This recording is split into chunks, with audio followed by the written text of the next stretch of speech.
This is Brad A. Milford with the Unlimited Business Wisdom Podcast, where leaders, seasoned entrepreneurs, and business owners share their wisdom. It's straight to the point to respect people's time, and because we know knowledge and wisdom turn to business possibility, and possibility mixed with support and action become reality. In this podcast, we discuss leadership, sales, marketing, operations, team development, quality, and finance to drive sustainable results and everlasting impact to make the world a better place. Thanks for joining us. Hey, Beatrice, happy to have you on the show. I'm actually really excited to dive into what you speak into, your expertise. Glad to have you on the Unlimited Wisdom Podcast. Thank you so much for having me. I'm really excited. Yeah, I'm excited for you to be here. To kick us off, would you be willing to share with the audience, people listening and watching, who you are and what you do? There's a lot of things I am. So I currently live in Minnesota. I was born and raised in New Orleans, Louisiana. And I came up to Minnesota quite a few years ago. And as a matter of fact, one lifetime ago, I was an artist. Well, I'm still an artist in a way because I wrote a book, I do some modeling. So I'm an artist, a humanist. I love helping people. One thing I am is Nigerian American. So I'm first generation immigrant. And of course, me being born in New Orleans and my parents are from Nigeria, it's like two cultures mixed in to one. So I got to learn the American culture and also the Nigerian culture. Also, I love to travel. I'm a lover of life. Well, I'm also a business consultant. I specialize in strategy, planning, and logistics. One of my company's name is 𝐄𝐟𝐟𝐢𝐜𝐢𝐞, which I've owned for almost over a decade. Can't believe. Hi. So I'm a humanist, and I feel like what I do is I help my clients become better problem solvers, not only in their personal life, but in business as well, so they can produce results, and results is what we need. So you can say I'm a master problem solver, a marketing guru that's been around for 20 years, and a fixer. So I'm a lot of things in one, of course.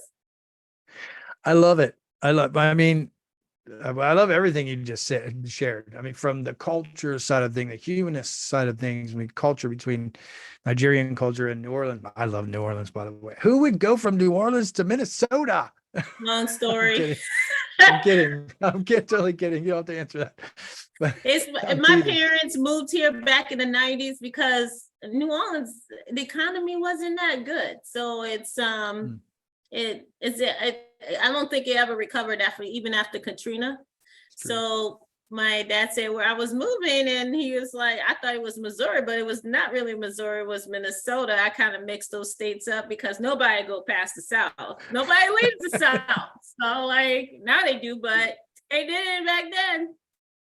You went straight north. That's really interesting. So I love it. No, it's great. It's great for the culture side of things too. And I love that. I mean, I saw on the website, and you spoke into it here, you have marketing and strategy, and what I heard you say was you're a fixer and a problem solver. And that's really what it comes down to. And so what I already can tell from you, it's all about results. So how do we get results? You're in tough background, probably tough upbringing. I imagine I saw on the website you had to do basically everything yourself. So self-made, as they would call it, although we know it's all through people. It's through the human side of things, but I'm sure it wasn't easy. And that's how we become fixers, isn't it? Yes, I am the firstborn out of 4, and I had to figure everything out. And the thing is that the mentors that I have, I'm always hungry for knowledge, and I've always wanted to go a step beyond what we see. So that's kind of that breaking through that unseen, those different barriers that is in front of us, that it's not okay, well, people are only do what they see, but what about the things that we don't see? What about we're not paying attention? That's the reason why I always say, let's stop reacting to our situation and actually step back. We might get real good solutions on how to that's going to impact our lives and even the communities around us. So yeah. I love it. What I love about it is it's not just business. You're speaking into the human side. It's a social initiative as well. I mean, a lot of what you do is social involvement and the human side. So, mindless, what is it? It's mindless. I mean, it's about really an ingrained pieces of our society, right? It's human, but it's also the community side of it. Like these things that are ingrained that some of us are not even aware of. Is that correct? Is that even touch what you do? It touches, but it goes real deep. So like a lot of people, we talk about business, right? Who we are in one way is what we always are in all settings. So we're just different versions of it, but it's just one thing. And I feel like a lot of us spend time at work, right? I always say we have the rule of 3, 8 hours to work, 8 hours to sleep, 8 hours to play. But as a business owner, it's 16 hours of work, 2 hours of sleep, maybe play or eat or anything in between, whatever is left over. And I feel like, to be honest, I don't think that we understand time enough to be more efficient in getting to doing things that produce results, due to the fact that we were conditioned to be, like, I would say, slaves. We were conditioned to be ineffective humans. Our education system had basically brought us up like this. Now we go into the workforce and we had to be a certain way. All these rules, regulations, you have a leader. The leader managed the people, not the task and the actions that the people do. So that's another thing. So we're constantly pampered along the way, right? And then we got all these people depending on the government. And then and then you have another set of people that want to be business owners, which operate in an employee mindset. So meaning that they're highly even efficient. So they went from being a zombie to a slave in their business. So what's the point of owning a business if you're going to be a slave to it? You might as well go work for someone else. So what I do is teach people how to be more efficient and within their business by stepping back and reflecting on what they really want to do and what lights them up. Because I always say we create lifestyles, not careers. This is more of a lifestyle, not a career. And what we do is derived from what our passion is. Love it. That was all very deep. Very needed. Very needed. Hey, that you speak my language, and I know you spoke to a lot of people when you said the statement about we have 3 8s, right? But it ends up being 16 and maybe 2 hours of sleep. And look, there's a lot of bootstrap entrepreneurs who listen, and so they're like, "Yeah, that's me." We go from this 9 to 5 to the 24/7, and then a lot of what we do, what I hear and what you're saying, a lot of what we do is mindless, right? So it's the stuff we've been taught. And we just keep doing it over and over, whether it's in business or whether it's working for someone else, we're still doing the same. We still have the same patterns, right? Yeah, and so a lot of what you speak into is in that space. I think that I work for a lot of startups. I do a lot of work with startups, entrepreneurs, and small businesses. And one thing that I noticed is that our group of people, the smarter startups, small business, and entrepreneurs are more tunnel vision than the people that are working at the desk. So they're set on a way of doing things. And sometimes when you're set on the way of doing things, you run yourself ragged because you haven't understand the possibilities on how to do things well. So we have all of these different tools. We're not focused on nothing, but we're focused on everything because we're scuffling and trying to survive to make money. And so my role and what I do and what my consultancy is hey, you know what? We need you to be a lot more critical, think critically of what you're doing so you can enjoy life more and work less, because the harder you work does not produce results. The more efficient you work produce results. Yes, say it again. Say it again. The harder you work does not produce results. The more efficient you work produce results.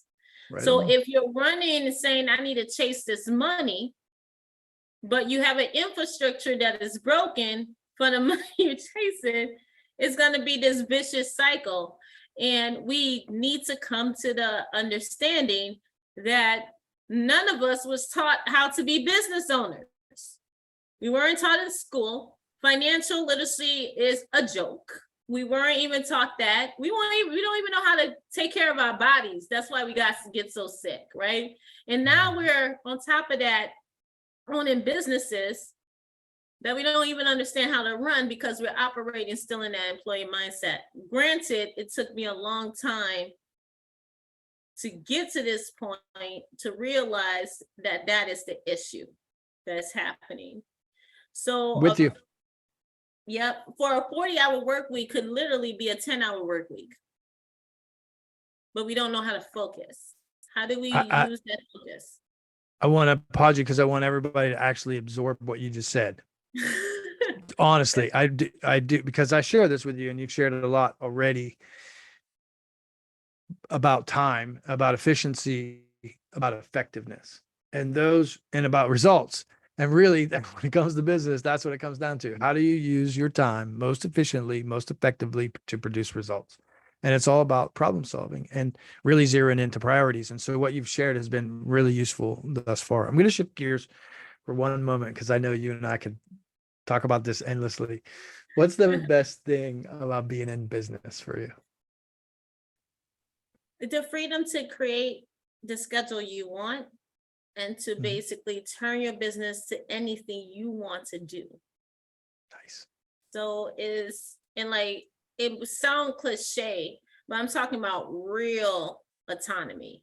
Not the ones that not the perceived, but literally I can shape this business into anything I want. And I don't need to have my clients. I don't need to meet my clients' demands. I need to meet my demands to serve my clients. Because you're the one that is of service. You're the one that basically they need your stuff from, your service and products, right? Sure. You don't see Chanel modifying her price for her customers, right? So why do we do it? No, Chanel does not say, oh, well, let me drop the price to 50% for you. No, it doesn't happen. Right. Not happening. Great point. Not happening, right? Mm-hmm. No, I love it. Thank you. It definitely is freedom. I'm guessing that's probably where a lot of your artistry skills come into play as well. The way you said, hey, we can craft this and mold this to where, whatever you want it to be. And that does take a little bit of artistry. Going back to what you were saying before, I think a lot of people move from that employee mindset and then they never really, until they connect with someone like yourself or a business coach who has the experience and has the knowledge to be able to break them of that, whether it be money mindset or whether it be, employee mindset or whatever it is, to be able to walk them through the other side of what that really can look like to work 10 hours instead of 40 hours and to be able to produce the same amount. That in of itself, that structure, I say structure creates freedom. That's a glorious feeling when you learn how to do that. So I love you speaking into that. Thank you very much. Yes. Shifting gears again. Who else successful like yourself, of course, ought to be on the Unlimited Wisdom podcast? Oh my God. I know a few people, but I have a client, her name is Shalisa DeMuth. And she is heading a startup called Beta MN.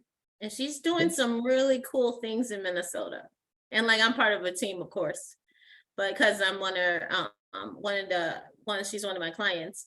But I think that she'll be interesting to talk to. Nice. Yeah. Fascinated. I look forward to speaking with her. Yeah. I'm going to back up a question.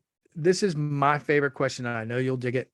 This is about the integrations, about the systems, but we hear from people all over the world. They're getting so much business that sometimes what comes with that, the feelings of overwhelm or the feelings of, overload that come with getting too much business, cause those kinds of uncomfortable feelings. Would you be willing to share your thoughts on that topic?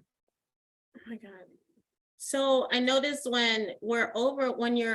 this is my tools. When I'm overwhelmed, I step back and I really look at the picture and I break things down, right? So it won't be so heavy. Most of the time when people are overwhelmed, it means that two things: they don't have a good system in place, or number two is that there's a lot of scope creeping going on. So clients are putting more on their plates than what they can handle, and that they are basically doing more for the same amount of money because the client discovered they can do it. So those are the two things. So they don't have a good system in place, or the client is scope creeping, which scope creeping is very, very popular. And we're saying yes a lot to things that we can't do. We hate to yes, do. yes, and yes to that, not to the things that I can't do, but to that.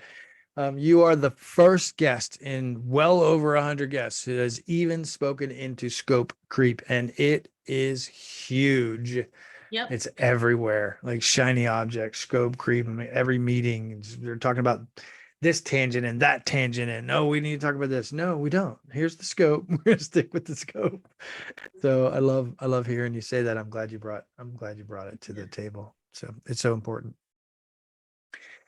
Okay, let's get to the crux of this. I know you do lots of things, amazing things. You got social initiatives, you got business initiatives, you got your hands in a lot of things. What is one piece? I know it's probably difficult. What's one piece of advice that you would share with other business owners? Audit their business. Analyze what's working and what is not working. This is actually the beginning of my my program. Analyze what's working and what not's working, and whatever they feel like they can't do, they need to delegate it so they can make more money and not be so overwhelmed. With you 100%. 100%. It's all about the managing the priorities in your time and utilizing your time effectively and efficiently, like you said earlier. So if somebody hears that, okay, so I know there's somebody listening, there's somebody watching, and they're saying, okay, I hear you saying out of my business, but I don't even know what that means. Can you take it one notch farther, and it's like, how would someone begin if they've never thought?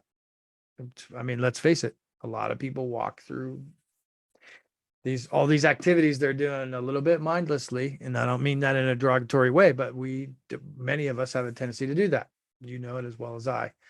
So when they hear this and they're like, okay, I hear you saying audit my business or evaluate a little bit, but where would they get started? What would be some of the first steps? They can take a piece of paper and say positive, negative. The positive is, what do I like to do? The negative is like, what do I don't like to do? And then once they distinguish, they start to you got to make decisions based on like your negatives. If you see all your negatives, it's like, well, what can I delegate, or what do I need to drop totally, right? Yep. And that's kind of how like they need to start with pros and cons. What are the pros and what are the cons? Yeah. Love it. And if they have a problem, they can call me. There you go. We're going to get to that. We're going to get to that part. Absolutely. 100%. So what do you like? What don't you like? What do you need to do? What do you need to stop doing? Maybe what do you need to start doing? Like all kinds of good questions to begin to audit it sounds like. Yeah. Great. I love it. There's one quote when I was reviewing your information for this podcast. There's one quote that I really thought of that I imagine you're very familiar with. It's a Carl Jung quote that until you make the unconscious conscious, it will, how does it go? I know you know it. Do you know it? No, like I know it will direct your life. and you will call it fate. So I know that with a lot of the social initiatives that you're with, like this ingrained, these ingrained behaviors, right? The mirrors and this mindlessness that many of us come into. I mean, it spoke directly to me. Like a lot of people are thinking maybe that they're in control, but yet they're using unconscious behaviors. So can you speak to me a little bit about that? What I usually say is you can't solve a problem with the same mindset that created it. Hmm. Albert Einstein. And I think most of the time when we go out into business, we don't want to work for anyone, but we're working for ourselves. But we still have the same mindset that created the thing that we're running from, the companies that we're running from, right? So instead of like understanding and becoming curious on why we don't like it before we go into business, we just run into business because we're trying to run out the same way. So we're on this rabbit, on this race, this race constantly in a never-ending marathon because of that reason. No matter where you go, there you are, right? Yeah. I love it. I love that. And I love that side of talking about mindset, especially when it comes to entrepreneurs and breaking those, whether it's spiritual, whether it's mental, whether it's emotional or financial, or they're all so important to what we do on a regular daily basis. Relational, all of them, the human side, right? So thank you for speaking with us a little bit today. I know in chapter 3 of your book, which everybody ought to jump into, it talks about Yep. it talks about working, or it talks about, you know, working to live and not living to work, right? So Yep. I ask in the spirit of that notion, because I mean, we can work, like you said earlier, you can work 16 hours, sleep 2, or whatever the priorities are to be most efficient and effective for you. But like, is it about life? So I'm curious, one, if you'd speak into that, and two, I'm curious, what's the most favorite vacation you've ever had? Something that's really lively. Cool. Yeah, it's chapter 3 of my book, Working to Live versus Living to Work. We expect so much from ourselves and so much for the people around us that sometimes we inflict trauma in the workplaces that we're in, and the clients, we're running ragged with the clients and saying yes for things that we shouldn't be saying yes for.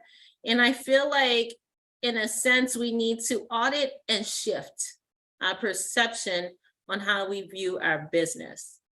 And if we can be able to do that, just start with like that pros and cons that I said. Step 1, what is step 1? Let me just audit, let me just do an awareness check. Step 2 is become curious on why you do the things you do. And what can happen to be improved? What can you do to improve it even more? And then step 3, make the changes. The important one. The important one. So that's kind of like, my saying on the reason why I wrote Working to Live, because if you work efficiently, you won't be working to live. No, living to work. Right. Living to work, backwards, living to work. Right. You won't be living to work. I'm with you 100%. And I've gotten that wrong on the podcast once or twice. I know, it's kind of like that. I was always afraid that I was going to get it wrong one of those times, and I did, and I'm getting it wrong once. But we all know what you mean. So we all work to live and not live to work. I mean, there's no point in just working all the time. I love that, and thank you for the steps as well. What I found really interesting about what you said, you used a very intentional set of words there, like when we're unaware, we can actually inflict trauma. Those were not, you didn't just pull those words out of the air. I mean, you used those intentionally and they stood out to me. And I want to call attention to that. There's a lot of people that don't realize the kinds of trauma when they're unintentional like that, or they're untrained, and it might even be unintentional, but it's really important stuff. And you can inflict trauma on yourself as well as others. So I didn't want to just continue on without highlighting those very intentional use of your words. So thank you. Thank you for sharing. Yeah. Have you had a most fun vacation recently? Oh my God. I went to, where did I go? I went to Mexico last year. And then this year I went to Dominican Republic. That was fun. Okay. It was nice. Rainy, but fun. Like, it was a lot. So those two are my fun trips for the year. I'm trying to get out, but like, you know, as things are opening up, I am starting to get out more out of the country. I like to visit different countries or take road trips in the US. Nice. To see different things. So got to get out of that Minnesota weather, right? Yes, I am actually going to get out for a few weeks this month. Well, for not only for business purposes, but I need to get out of Minnesota. Nice. Come down to Florida. It's beautiful down here. Well, not this week. Actually, I'm actually coming down to Florida. So that's one of my trips in California. Excellent. Thank you so much. When somebody watches this, they listen to it and they really resonate with what you've shared here, and they want to go out to your website or they want to get in touch with you, what's the best way for them to reach out to you?